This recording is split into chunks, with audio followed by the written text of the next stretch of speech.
तो परमेश्वर के पवित्र नाम की तारीफ हो। जैसे इन बातों को हमने सुना, विश्वानियों को भी सुनते हैं। हम कलाम से सीखते आ रहे हैं कि तारीफ, स्तुति, धन्यवाद के बलिदानों के बारे में। तो जब तक हमारे जीवन में ये स्तुति नहीं होती, बहुत सारे निराशा में चले जाते हैं, खुदा की बातों पे भी शंका करने लगते हैं और विश्वास से बोलते नहीं हैं। खुदा की बातें जब हम सुनते हैं तो फिर विश्वास से अपने अधिकार को इस्तेमाल करना चाहिए, विश्वास से बोलना चाहिए।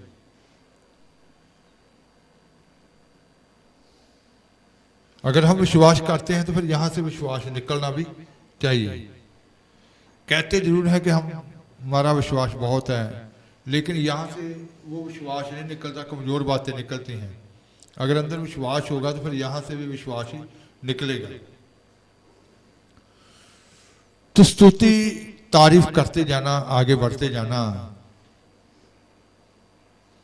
रास्ता जो होता है ये सकरा है, कठिन रास्ता होता है, मंजिल पे पहुंचना है, लेकिन उन मुश्किलों को देखकर कभी भी घबराना नहीं चाहिए। वो अभी तो नजर आ रही हैं, शायद थोड़ी देर बाद ही वो आपके सामने से हट जाएं और फिर आप ऐसे कहेंगे। बहुत सारे ऐसे बातें करते हैं कि पहले तो ऐसे लग रहा था कि जैसे अब कहानी खत्म, लेकिन थोड़ी देर में प्रभु ने उनको ऐसे हटा दिया कि मानो जैसे कभी कोई घटना हुई नहीं। इसका मतलब है कि कमजोर हो जाते हैं बहुत सारे। तो तारीफ जो है, ये स्तुति जो है, जब हमारे अंदर होगी तो फिर अंदर पूरे विश्वास से हम क्या करते जाएंगे, उन मुश्किलों की अवली देखना, वो अपने आप ही हल होती जाएंगी। तारीफ करते जाना, खुदा में बने रहना, उसके प्रेम में बने रहना। तो बाइबल में जैसे हम सीखते आ रहे हैं उन बलिदानों के बारे में, हमने सीखा था कि स्तुति कौन कर सकता है, हम स्तुति कहाँ कर सकते हैं, और क्या सीखा था? स्तुति करने के लिए कोई समय नहीं, कि स्तुति कौन से समय में करनी चाहिए।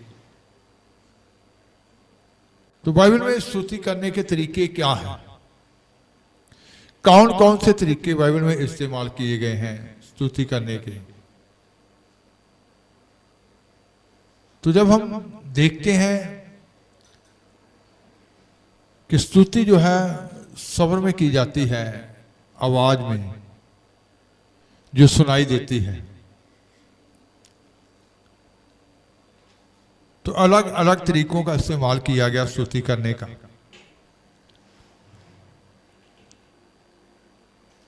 तो हमारे अंदर इसका मतलब है कि स्तुति इतनी ज्यादा होनी चाहिए। तो सबसे पहले हम देखेंगे कि अपनी आवाजों के साथ उसकी स्तुति करना।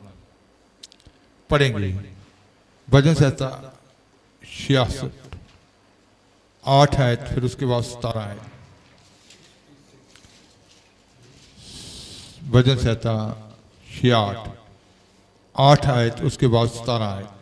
हे लोको, साडे परमेश्वर ਨੂੰ ਮੁਬਾਰਕ ਆਖੋ, ਉਹਦੇ ਜਸ ਦੇ ਸ਼ਬਦ ਸੁਣਾਓ। ਮੈਂ ਮੂੰਹੋਂ ਉਹਨੂੰ ਪੁਕਾਰਿਆ ਅਤੇ ਆਪਣੀ ਰਸਨਾ ਤੋਂ ਉਹਨੂੰ ਸਲਾਇਆ।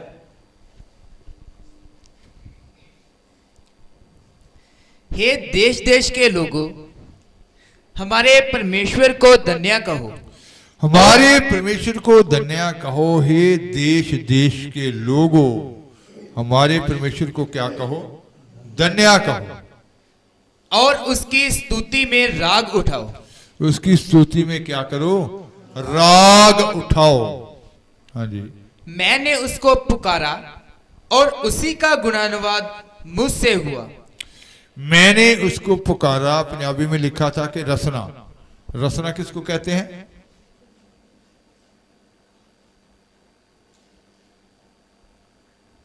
रसना, रसना का प्रचार आपने सुना था, पूरा सब्जेक्ट ही।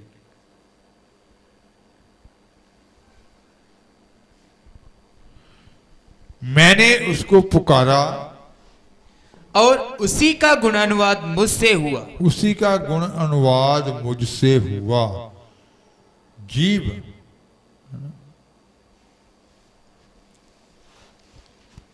मेरी जुबान से उसी का गुण अनुवाद हुआ। तो इसका मतलब है कि हमें अपनी आवाजों के साथ उसकी स्तुति करनी चाहिए, जैसा भजन संहिता 98 की 4 आयत में भी लिखा है। हे सारी धरती दियो यहोवा ਲਈ खुशी ਦਾ ਲਲਕਾਰਾ ਮਾਰੋ, राग छेड़ो, जय जयकार करो, भजन गाओ। हे सारी पृथ्वी के लोगों, यहोवा का जय जयकार करो। हे सारी पृथ्वी के लोगों, यहोवा का क्या करो? जय जयकार करो। उत्साह पूर्वक जय जयकार करो, उत्साह पूर्वक जय जयकार करो और भजन गाओ। और भजन गाओ। प्रेरितों के काम 16 बाब उसकी 25 आयत।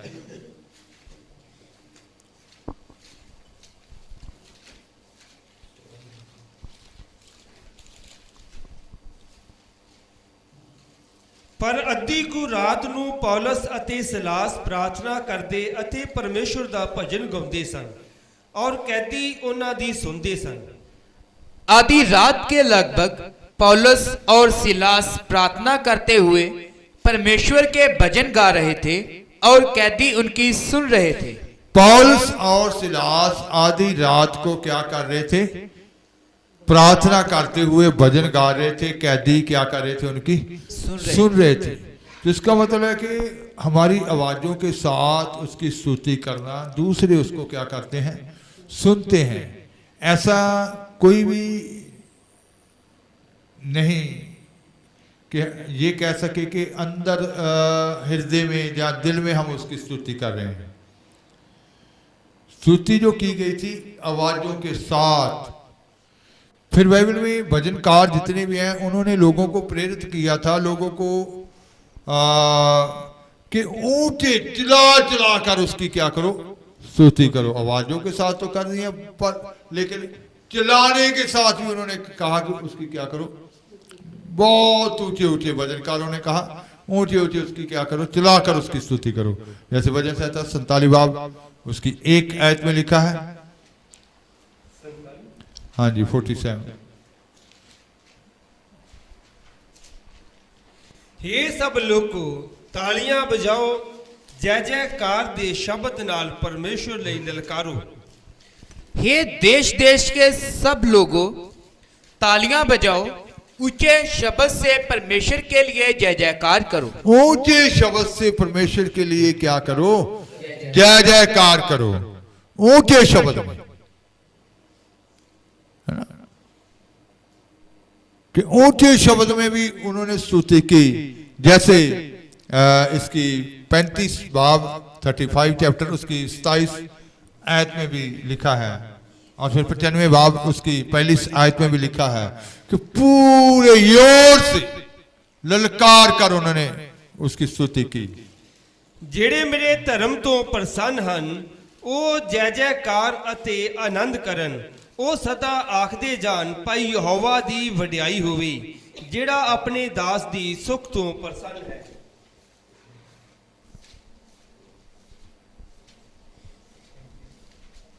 27 है 35 बाब 35 चैप्टर। ਆਓ ਅਸੀਂ ਯਹੋਵਾ ਲਈ ਜੈਕਾਰਾ ਗਜ਼ਾਈਏ ਅਤੇ ਆਪਣੀ ਮੁਕਤੀ ਦੀ ਚਟਾਨ ਲਈ ਨਾਰਾ ਮਾਰੀਏ। जो मेरे धर्म से प्रसन्न रहते हैं वह जय जयकार और आनंद करें और निरंतर कहते रहें, यहोवा की बड़ाई हो, जो अपने दास के कुशल से प्रसन्न होता है। आओ हम यहोवा के लिए ऊंचे स्वर से गाएं, अपने उद्धार की चट्टान का जय जयकार करें। 27 आयत को फिर से पढ़ेंगे। जो मेरे धर्म से प्रसन्न रहते हैं, जो मेरे धर्म से प्रसन्न रहते हैं वह जय जयकार और आनंद करें। जय जयकार और आनंद करें। इसका मतलब है जय जयकार, ऊंचा स्वर जो होता है, ऊंची आवाज कब होती है? जब अंदर से इंसान क्या होता है? खुश होता है, आनंद होता है। और वो क्या कहते जाएं? और निरंतर कहते रहें, यहोवा की बड़ाई हो जो अपने दास के कुशल से प्रसन्न हो। यहोवा की बड़ाई हो जो अपने दास के कुशल से क्या है? प्रसन्न है। और फिर 95 की 1 में क्या कहा? आओ हम यहोवा के लिए ऊंचे स्वर से आओ हम यहोवा के लिए क्या करें? ऊंचे स्वर में, ऊंची आवाज में।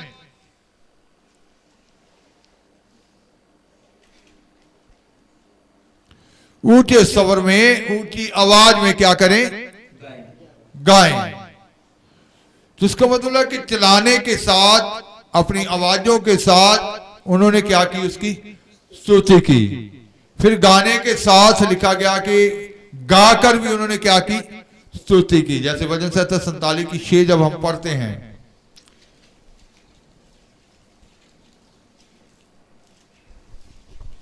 परमेश्वर दा कीर्तन करो, कीर्तन करो, साडे पातशाह दे गुण गाओ, गुण गाओ।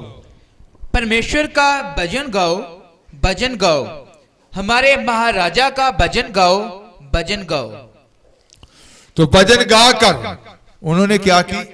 स्तुति की। गाकर आवाजों के साथ, चिल्लाने के साथ, ऊंचे स्वर में, और फिर भजन गाकर भी उन्होंने क्या की? उसकी स्तुति की। मैंने को पहले बताया कि जब पहली बार पंजाब में ये पेंटिकॉस्टल लहर आई, जब अन्य भाषा में बोलने का ये पहली बार जब पंजाब में एंट्री हुई, तब पंजाब के लोगों ने इनका नाम रखा था टियांगर मिशन, कि एक नई मिशन आ गई है जो बहुत बहुत जोर से क्या मारते हैं? चलाते हैं, बहुत बहुत जोर से चलाते हैं। लेकिन अब क्या है कि वो सभी मिशनों, जितनी पहले मिशनरी थे, कितने लोग पेंटिकॉस्टल का तजर्बा जो है, अनुभव जो है वो कर चुके हैं, कि कितने लोग अन्य भाषा में दुआ कर रहे हैं। तो इसका मतलब है कि अलग अलग तरीके बाइबल में यूज किए गए उसकी स्तुति करने के। तो टोटल कितने तरीके इस्तेमाल हुए हैं ये हमने सब देखना है, सीखना है इन दिनों में, कि कौन कौन से तरीकों से उन्होंने खुदा की स्तुति की, खुदा की आराधना की। फिर इसके बाद लिखा गया कि धन्यवाद के साथ भी उन्होंने क्या की थी? स्तुति की थी।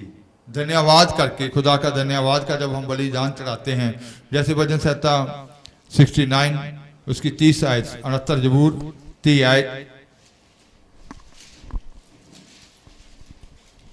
मैं गीत नाल परमेश्वर दे नाम दी उस्तत करांगा अते धन्नवाद नाल ओदी वडियाई करांगा। मैं गीत गाकर तेरे नाम की स्तुति करूंगा और धन्यवाद करता हुआ तेरी बड़ाई करूंगा। गीत गाकर तेरी स्तुति करूंगा, और गीत के साथ भी और धन्यवाद के साथ भी।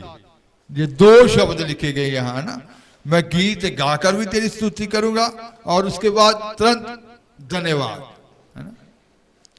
जैसे हम खुदा की बातों को सुनते हैं, हमें तुरंत क्या करना चाहिए? धन्यवाद, धन्यवाद का बलिदान चढ़ाना चाहिए खुदा का, क्योंकि खुदा ही हमारी क्या करता है? जंग को लड़ता है, खुदा ही हमें विजय में चलाता है, खुदा ही हमें आगे निकलने के लिए बल देते हैं, खुदा ही हमें वो ताकत देते हैं, वो कुव्वत देते हैं।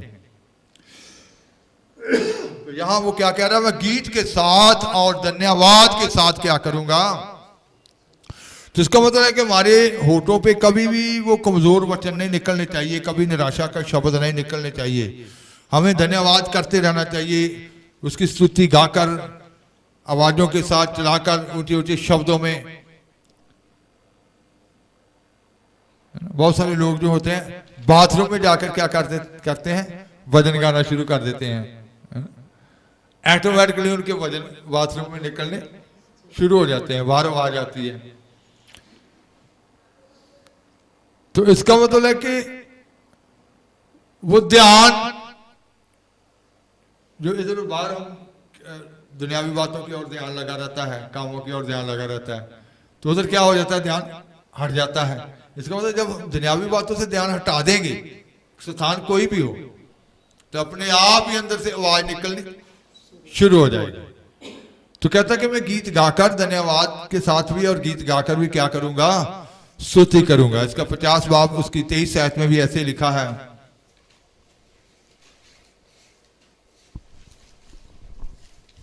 ਜਿਹੜਾ ਧੰਨਵਾਦ ਦਾ ਬਲੀਦਾਨ ਚੜਾਉਂਦਾ ਹੈ ਉਹ ਮੇਰੀ ਵਡਿਆਈ ਕਰਦਾ ਹੈ, ਅਤੇ ਜਿਹੜਾ ਆਪਣੀ ਚਾਲ ਸੁਧਾਰਦਾ ਹੈ ਮੈਂ ਉਹਨੂੰ ਪਰਮੇਸ਼ਵਰ ਦੀ ਮੁਕਤੀ ਵਿਖਾਵਾਂਗਾ। धन्यवाद के बलिदान का चढ़ाने वाला मेरी महिमा करता है, और जो अपना चरित्र उत्तम रखता है उसको मैं परमेश्वर का किया हुआ उद्धार दिखाऊंगा। धन्यवाद के बलिदान चढ़ाने वाला क्या करता है? मेरी स्तुति करता है, मेरी महिमा करता है, और जो अपने चरित्र को क्या रखता है? उत्तम रखता है, साफ रखता है, उसको मैं क्या करूंगा? परमेश्वर का किया हुआ उद्धार दिखाऊंगा। परमेश्वर का किया हुआ उद्धार दिखाऊंगा। तो इसका मतलब है कि जो धन्यवाद के बलिदान चढ़ाते हैं वो खुदा की स्तुति करते हैं, वो भी खुदा की महिमा करते हैं। जैसे जोना ने भी जब मछली के पेट से जब बाहर आया तो उसने पहले मछली के पेट में ये दुआ की थी कि मैं धन्यवाद के क्या करूंगा। जोना 2 बाब उसकी 9 आयत है ना, उसने पहले से ये दुआ की।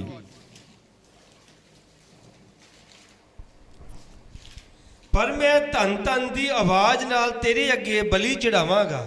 ਮੈਂ ਜੋ ਕੁਝ ਸੁਖਨਾ ਸੁਖੀ ਸੋ ਪੂਰੀ ਕਰਾਂਗਾ, ਬਚਾਓ ਯਹੋਵਾ ਵੱਲੋਂ ਹੀ ਹੈ। परंतु मैं ऊंचे शब्द से धन्यवाद करके तुझे बलिदान चढ़ाऊंगा। जो मन्नत मैंने मानी उसको पूरी करूंगा, उद्धार यहोवा ही से होता है। फिर एक बार पढ़ेंगे।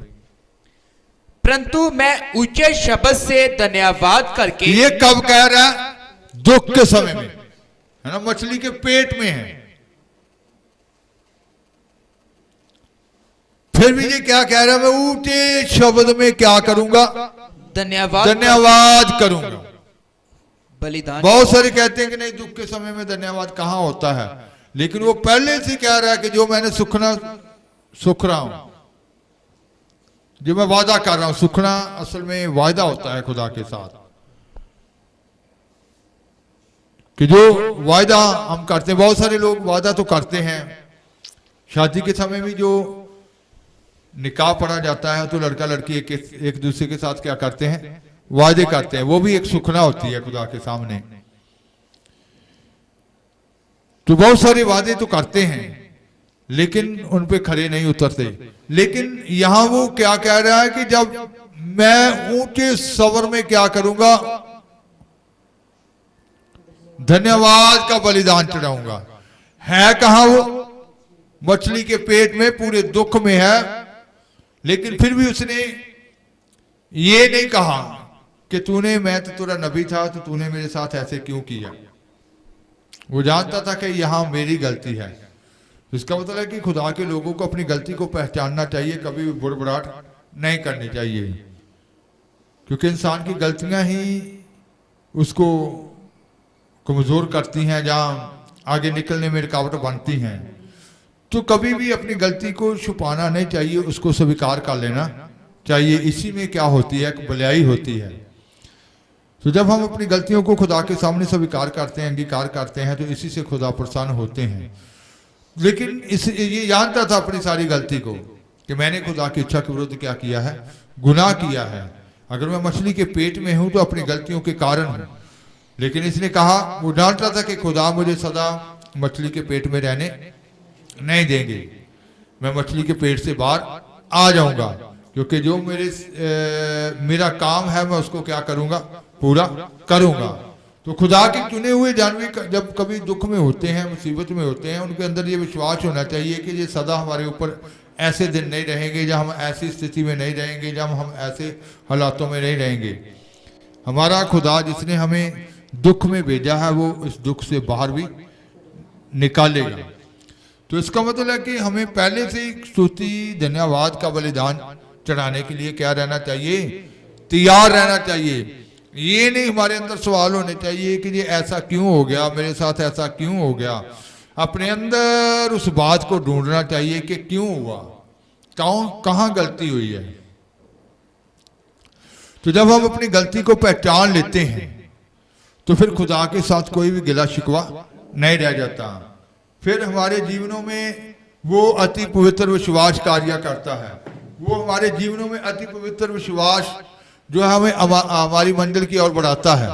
तो हमें हर समय, जैसे पौलुस ने भी कहा, पहला थिस्सलुनीकियों 5 बाब उसकी 18 आयत,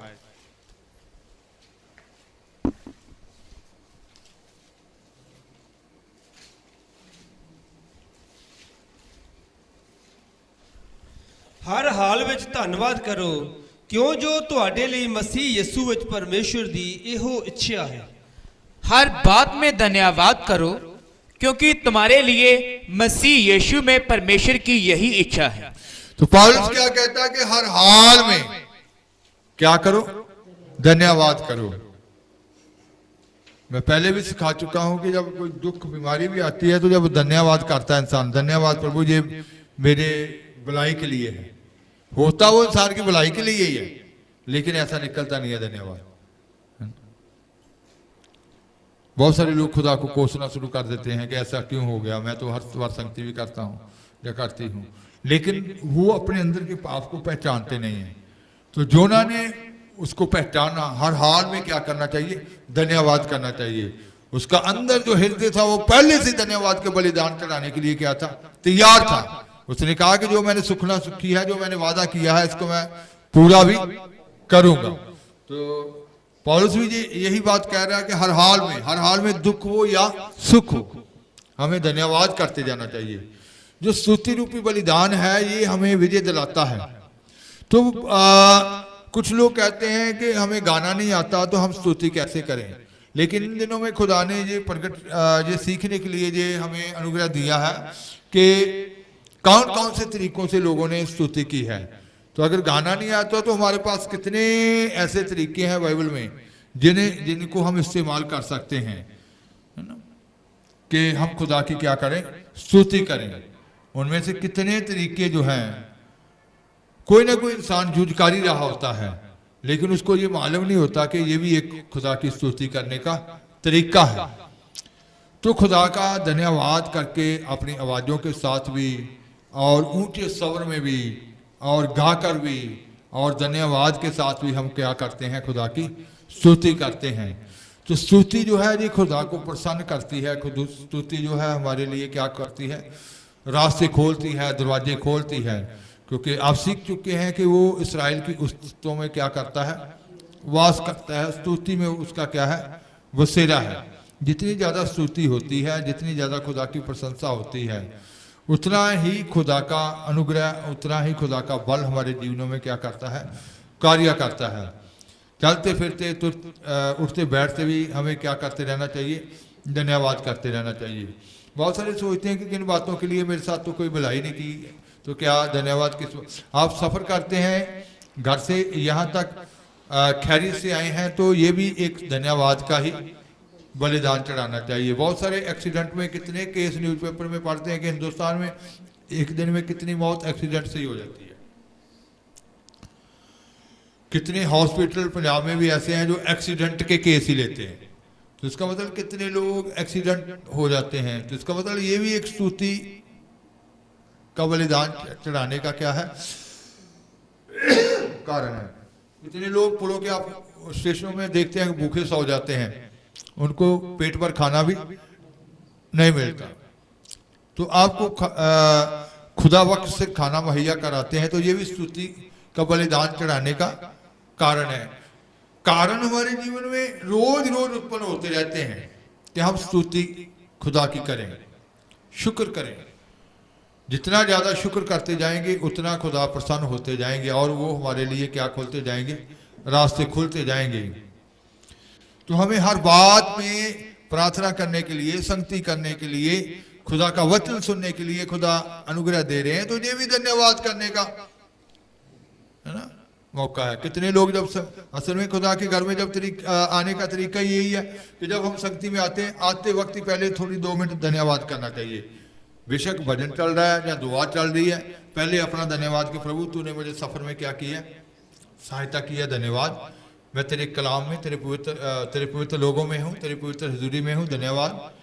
तेरे कलाम को आज मैं सुनूंगा, तेरी गहरी बातों को सुनूंगा, तूने मुझे ये अनुग्रह दिया, इसलिए धन्यवाद। तो इसका मतलब धन्यवाद चढ़ाने के, स्तुति करने के कितने हमारे पास ये खुदा का अनुग्रह है। कितने लोग जब ये आग शुरू हो जाएगी, जो दुख शुरू होने वाले हैं, जिनके पास अभी कलाम नहीं पहुंचा, जिनके पास खादम नहीं पहुंचे, जिनके पास अभी तक खुदा की बातें नहीं पहुंच पाई, लेकिन वो कितने चलाएंगे उस दुख के वक्त में।